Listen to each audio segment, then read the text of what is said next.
महाराष्ट्रामध्ये मार्च 2026ची शाळांची देयके जनरेट करण्यामध्ये अनेक अडचणी या ठिकाणी येत असल्याचं निदर्शनास आलेलं आहे। माझ्याकडे तक्रारी प्राप्त झालेल्या आहेत। त्या तक्रारीच्या अनुषंगाने माननीय शिक्षण संचालक कार्यालय पुणे यांच्याशी केलेल्या चर्चेनुसार जी तक्रार प्राप्त झालेली आहे त्यामध्ये 25-26 मध्ये ज्या शाळा शून्य शिक्षकी झालेल्या आहेत त्या शाळेतील कर्मचाऱ्यांचं समायोजन करणे आणि समायोजन करण्यामध्ये येत असलेल्या अडचणी समायोजित रुजू होण्यासाठी गेले असता त्यांच्याकडे पोस्ट नसल्यामुळे पोस्ट क्रिएट करायची असल्यामुळे या महिन्याचे वेतन जनरेट होत नाही।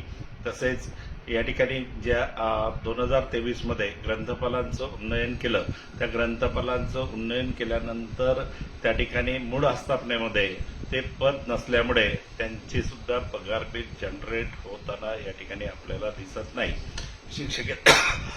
शिक्षकेतर कर्मचाऱ्यांचं संच मान्यतेमध्ये पद नसल्यामुळे सुद्धा अनेक देयकं प्रलंबित असल्याचं आपल्याला या ठिकाणी दिसून आलेलं आहे।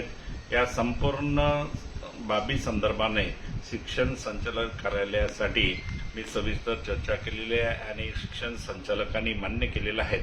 ह्या काही ज्या त्रुटी आहेत त्या त्रुटी आपण NICC चर्चा करू, शालाची टीम जी आहे त्यांच्याशी चर्चा करून तात्काळ या त्रुटी दुरुस्त केल्या जातील व वेतन देयक पारित करण्याच्या दृष्टीने कारवाई केली जातील असं त्यांनी आपल्याला माझ्या चर्चेमध्ये आश्वासन दिलेलं आहे। या त्रुट्या 1-2 दिवसात निश्चितच कमी होतील। सोमवार मंगळवारला या त्रुट्या कमी होतील आणि सर्व शाळांचे वेतन देयके जनरेट केल्या जातील।